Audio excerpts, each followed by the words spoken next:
परमार्थ का पथिक चाह मिटाता है, चाह।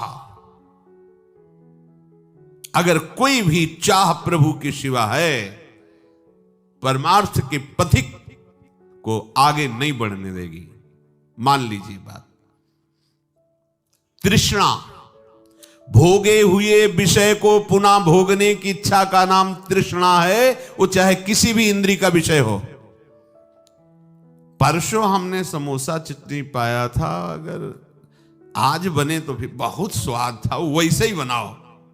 तृष्णा, सुने हुए, देखे हुए, सूंघे हुए स्पर्श सुख, रसेंद्रीय सुख, कोई भी भोगे हुए विषय को पुनः भोगने की इच्छा का नाम तृष्णा है। जब तुम्हारे अंदर मांग हो तो देखो, तृष्णा की मांग तो नहीं है ये। कभी भी जीवन में कभी भी जो भोगे हो उसके संस्कार हैं, अनंत जन्मों के संस्कार हैं।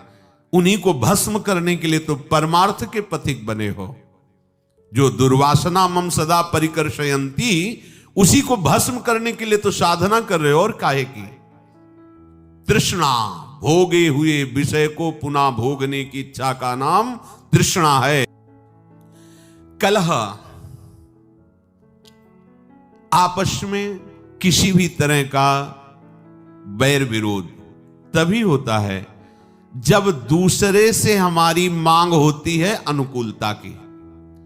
ये कलह शब्द वहीं प्रकट होता है जब सामने वाले से मांग होती है अनुकूलता की, और जब हम अपने कर्तव्य का पालन करते हुए उसके अनुकूल के रहने की बात करेंगे तो कलह शब्द है ही नहीं।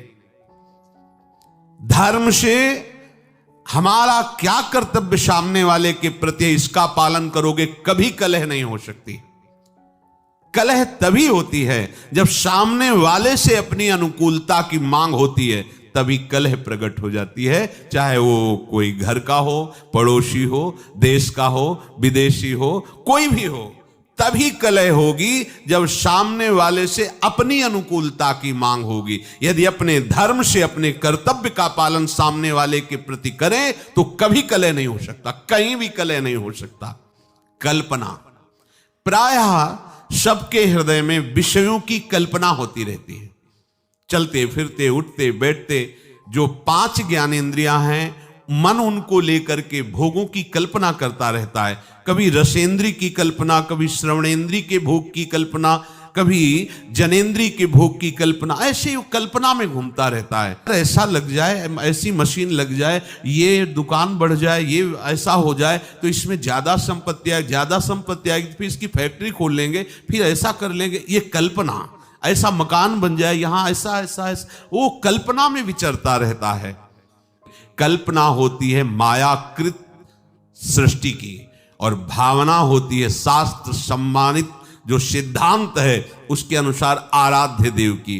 देखो, कभी कल्पना तो नहीं होती तुम्हारे हृदय में, भावना होती कि कल्पना। यदि कल्पना तो अभी हृदय संसारिक है, मिटाओ उस कल्पना को भावना के द्वारा। भावोत्सवेन भजताम, कभी ऐसा होगा क्या किसी लाडली लाल कृपा करके हमारे नेत्रों के सामने आएंगे और हमें पुकारेंगे और कहेंगे तू मेरा है, देख आज से मैं तुझे अपनी सेवा में रखती हूं। कभी ऐसा होगा? कभी श्री जी अपने गले की माला प्रसादी हमें देंगे, कभी श्री जी अपना पाया हुआ पान प्रसाद हमें देंगे। क्या कभी लाडली जू के गोरे चरणों को अपनी गोद में लेकर के धीरे धीरे उनमें महावर की रचना, क्या ऐसा सौभाग्य होगा? कभी ऐसा सौभाग्य होगा मैं प्रीतम को प्यारी जू से मिलाने के लिए उत्साह युक्त करके जा रही हूं सेवा सामग्री पास है, क्या कभी ऐसा होगा? वृंदावन में हम प्रेम उन्मत्त होकर, शरीर की कोई शुद्ध नहीं, लाडली लाल के प्रेम में विवश होकर, क्या कभी ऐसा होगा? यह है भावना। जो आराध्य देव के प्रति प्रतिपल ऐसा चिंतन हो उसे कहते भावना में, और वही भावना सिद्ध हो जाती है तो क्या सब हट जाता है। वो देखता है यही कर रहा है, वैसे ही सब प्रतिपल सेवा में मगन है। अब आपको देखना है इनमें से कि आप क्या हो, खुद अपने हृदय में देखो। तभी कहते श्रवणेंद्रिय को मजबूत करो। जब आप अपने हृदय को देखोगे कि ये सारे दोस्त तो हम में ही हैं तो अभिमान नहीं रह जाएगा। उस अभिमान का गलित होना सारे सद्गुणों को प्रकाशित करना है। दैवी संपदा का बुलावा है, और अभिमान आ गया तो आई हुई दैवी संपदा भी अंतर्ध्यान हो जाती है और आसुरी संपदा आ जाती है।